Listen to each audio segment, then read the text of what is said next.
Isabelle Bonnet, je travaille dans l'enseignement professionnel. L'éducation vient de vivre aussi 2 années chaotiques, chacun des confinements ayant entraîné la fermeture des établissements scolaires. En mars 2020, Blanquer, ministre de l'Éducation nationale, affirmait avec aplomb que les écoles ne fermeraient jamais. En avril 2021, le même osait dire que l'école n'était pas un lieu de contamination. Malgré ces mensonges et l'impréparation, les parents comme les personnels de l'éducation ont affronté comme ils pouvaient tout un tas de problèmes. Comment s'occuper des enfants lorsqu'on travaille ou télétravaille? Comment garder le contact à distance avec les élèves quand certains d'entre eux ne disposent pas du matériel informatique élémentaire? Ces fermetures imposées par la flambée de l'épidémie ont provoqué le décrochage de bien des élèves. Et depuis 2 ans, les inégalités scolaires se sont renforcées, les enfants des milieux populaires décrochant plus vite que les autres. Pour enrayer cette évolution catastrophique, il faudrait des moyens supplémentaires massifs. Non seulement embaucher des enseignants pour suivre davantage les élèves en difficulté et des agents pour assurer toutes les tâches autres sans s'épuiser au travail, mais il faudrait aussi plus de locaux pour travailler en petits groupes ou pour remplacer les établissements les plus vétustes, devenus inadaptés, voire insalubres. Mais fidèle à son gouvernement d'austérité, Blanquer se vante au contraire d'être un ministre économe.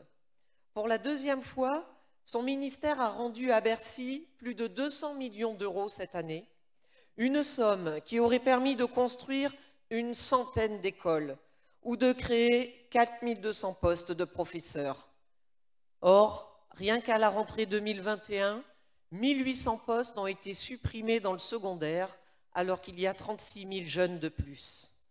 Alors par contre, ni lui ni Macron ne sont avares d'expérimentation afin de cacher cette grande misère du système éducatif à laquelle tous les gouvernements successifs ont contribué.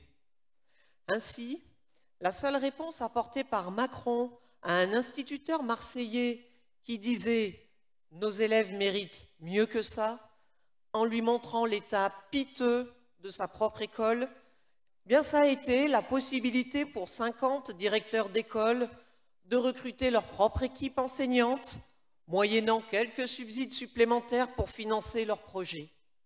Mais qu'est-ce que cela va changer pour les conditions d'accueil lamentables des enfants dans les milliers d'autres écoles du pays et pour les conditions de travail des personnels qui empirent d'année en année? Car derrière cette vitrine des annonces, que deviennent ces millions d'élèves issus des quartiers populaires qui subissent des classes surchargées, l'absence des profs pas remplacés, qui ne connaissent de l'école que l'échec scolaire, faute d'encadrement et d'attention suffisant? Alors en bon laquais des capitalistes, Blanquer leur montre la porte de l'entreprise et de l'apprentissage, qui n'est rien d'autre aujourd'hui que l'apprentissage de l'exploitation. Pour inverser ce cours des choses, il faudra que les personnels de l'éducation, les familles s'en mêlent et qu'ils imposent par leur mobilisation de tout autre choix. Alors pour développer sur la situation générale du monde du travail, je passe la parole à Jean-Pierre Mercier.